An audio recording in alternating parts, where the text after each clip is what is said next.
Entropiq might actually be the best team in the world when it comes to these mid-round situations. Look at this round against Gambit. They did this versus Na'Vi too, but it's insane how good they are if something goes down from an advantage situation into a 3 versus 3. Their coordination is brilliant, and combined with how willing Lackey is to get aggressive, it's just so much fun to watch. This round is a perfect example of that.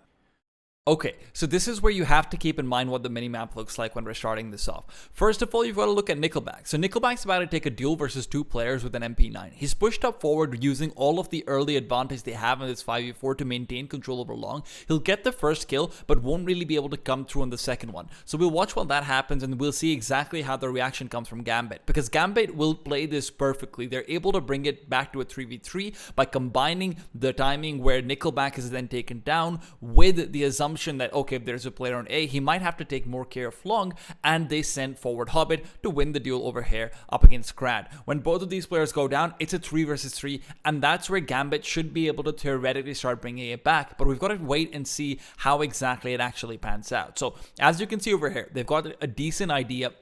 Nickelback's gonna come through. Axel takes the peek. Nickelback gets the first, but can't quite make it too. Nafany also backs off a little bit, but pause.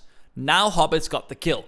This is where you also have to rewind just a tiny bit, because it's important to keep in mind what Inters does while all of this is happening. Because Inters, you can see over here, he's got 2 flashbangs, and when we look at that, Inters is going to end up using one of those and revealing his position over here down in mid. So now we're going to look at that once again.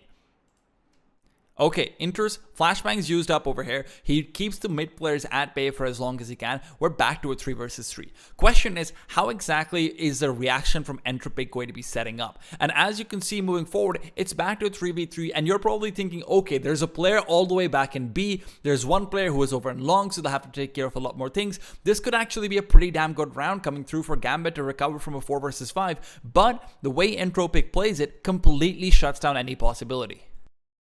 So remember, they have a pretty good idea over here that, okay, where exactly is the player going to be who's in mid, who threw that flashbang? The only question is, where is the long player going to go? And as you can see, Eldian's got a scout over here. He'll switch out to an M4A1 pretty soon, and he'll be keeping an eye out for anyone who's crossing, and he'll be able to hear just in case Hobbit is rushing over. So they know they've got time. The worst case scenario is that Hobbit might be walking onto the bomb site, but they also know that the bomb was all the way over towards A long, so he can't do much without it. Based off of this information that they actually get, the split-second play that they're able to pull off is ridiculously good when you consider how young and comparatively inexperienced this team really is. So now, okay, we're going to press play over here, and you can see exactly what happens.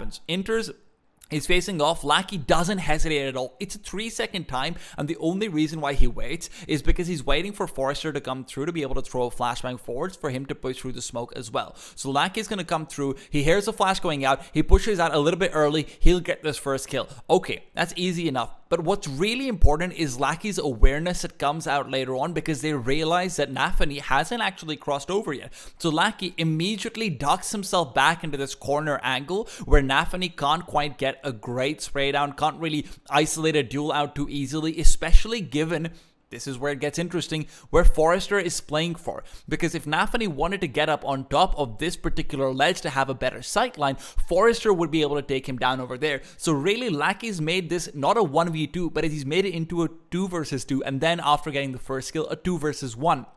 Forrester's positioning ensures that, and the flashbang that he threw earlier on, where you can see now he doesn't have that flash anymore, that was enough to keep Nafany blind long enough that Lackey would only have a 1v1 initially. The way they isolate their duels based off of the information purely that there isn't anyone who's crossed over here, and that Hobbit probably can't do much on the bomb side, is what lets them actually get this round back into a 3 versus 1 situation. And you can see over here, it comes off of a good aim duel, but the reason why they're even able to get to that point is because of how good their communication and coordination is. This is a brilliant round to see from a team that's going up against literally the #1 team in the world.